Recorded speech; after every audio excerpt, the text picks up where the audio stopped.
The summer of 1963, I'm returning from the States for my last Cold War submarine patrol.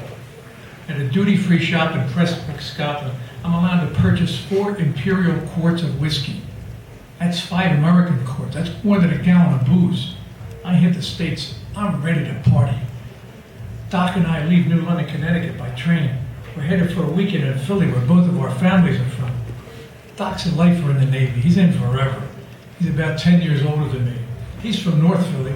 I'm from South Philly. He's a Negro. I'm not. We spent 4 patrols together. He's got my back, I got his back. We know we can handle whatever could happen to 2 horny sailors on a train with 2.5 gallons of booze. We take seats in the last row on the last car in the train. Our backs are against the bathroom wall, we're facing the water fountain. 2 seats facing us are the only empty seats on the car when the train leaves the station. Apparently nobody wants to sit across from 2 sailors who are pouring scotch from a large bottle into paper cups from the water fountain. That's perfect. Our welcome home party is well underway. At New Haven, 2 women look to be in their mid-20s. They could come on the train or stand alongside our seat. We get a really icy, cold look. And one of them finally says, excuse me, would you mind getting your feet off the seats? We'd like to sit down. Well, we apologize, and we keep looking now. We're trying to act like we're busy pouring scotch in cups. Meanwhile, across the aisle from us is a big group of college kids, and they've been watching us all this time drink. They finally work up the guts and they ask us if we mind sharing some with them. I said, sure, get some cups from the water fountain over there. So they grab a bunch of cups, they fill them up, and then shortly thereafter, the 2 ladies sitting across from us asked if they too might share a drink. We said, sure, grab a couple more cups, we fill them up. And thus we began our mission of mercy, getting every one of the rear half of our train totally smashed by the time we hit Newark. And that's including the conductor. Doc asked one of the girls if she'd mind switching seats with him. So now we're both sitting next to 2 really nice little babes. By the time we made New Brunswick, they're way past tipsy. I asked the lady seated next to me what her name is.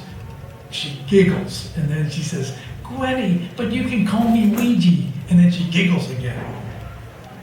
I got a good buzz by now, but I checked, she's really good looking. Right? She has really deep black skin.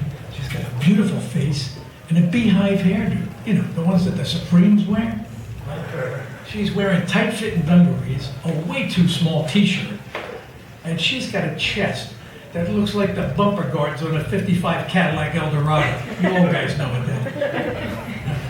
Maybe this is what love is.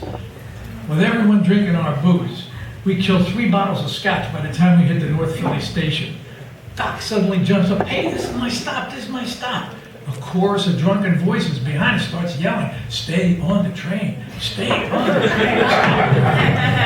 train. We got the booze. So even the ladies join in, and then they invite us to join them in Chester, Pennsylvania to continue the party. I give Doc a look of desperation here. I push him back down a seat, pour another round of drinks, he's in. We hit 30th Street Station. We give a quart of scotch to our new friends on the train, and we leave to loud cheers and applause with the girls. Well, we board a train for Chester, we pour a couple more drinks, and we dazzle the girls with tall tales of life at sea. We're a couple of well-heeled, well-oiled, silver-haired devils here. We catch a cab, we're headed for Weegee's apartment. I ask her what she does, and she says she's a dancer. She and Wanda are dancers.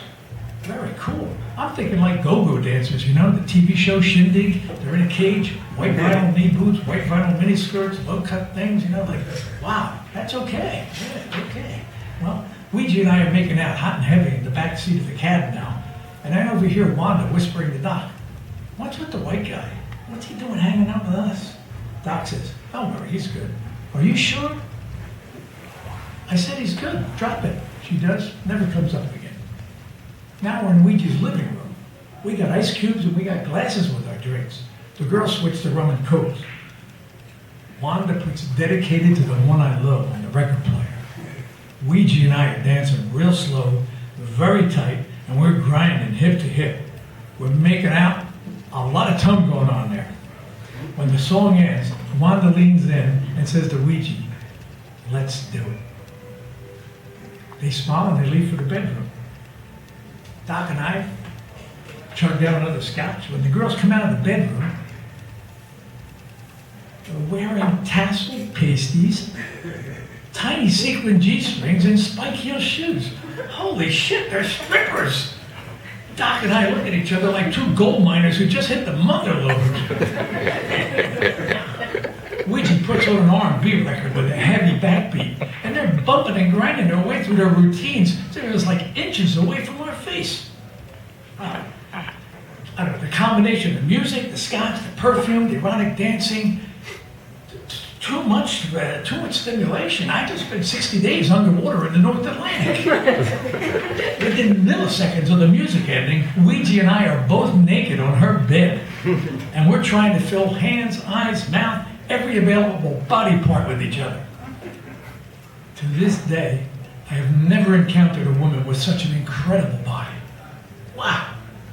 I mean, we're talking Playboy magazine here. And I know, there's never going to be allowed to show a color girl in a centerfold, but she's really hot.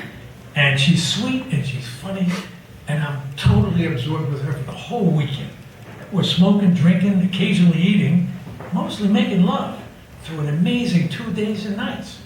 I mean, it's just me and her discovering how incredible two bodies can make each other feel. I can't say for sure what caused the magic that weekend. Might have been my forced abstinence. Her magnetism, just plain lust maybe, spiked with a lot of booze. Well, whatever the chemistry happened, resulted in a physical stamina that I had never experienced before and have never again since. I was fucking amazing. Even Weegee said so. Well into day 2. Sunday morning comes. She and Wanda escort Doc and I back to the train station. I don't want to go, ever. Weegee and I cling to each other until Doc finally grabs me by the neck and pulls me to the train. I give her my address. I tell her to write me. We're stone silent on the train as it pulls out of the station and the girls are waving us off. We don't say another word till we change trains in Philly. Well, for the next 2 weeks, all I can think about is Weegee. I'm replaying that weekend in my head over and over. Doc says I'm acting like a lovesick puppy. Hey, it's just a weekend thing. We had some fun, end of story. I got a knot in my stomach until the letter finally arrives, and I'm really excited when I'm opening it. Weegee says she misses me, and she can't stop thinking about me. She wants to come to New London and be with me. Uh-oh, that's not what I was expecting. The fantasy suddenly takes a hard right into reality. There's a large neon no flashing bright red in my head all of a sudden. Do I really have the guts to stand up to my family and my friends and all the shit that's going to come down on both of us and we're a couple? Am I going to spend a lot of time pondering this heavy moral and ethical dilemma? Nope. Me, I'm listening to Mr. Willie, my little man voice down here. He's saying, do you really think you could ever live up to Weegee's expectations after that weekend? Come on, you're an average guy with average parts and not a hell of a lot of experience. You want her to see that you are a one-hit wonder? Or would you rather she just remembers you as White Lightning? You see what's happening here? If I see her again, which I really want to do, in my mind I'm planting the seeds for failure, which will definitely happen now because I'm worried about it. So, taking a stand for what's right and what I believe in takes a back seat to my little man voice. He's saying, quit while you're ahead. Remember the prom? Don't be the fucking loser again. Well, I punk out. I never answer the letter or the next 2. My fragile ego spared embarrassment, but my moral compass takes a big hit. So much for the idealistic, philosophic seeker of truth. When push comes to shove, I'm a real man, I think with my dick.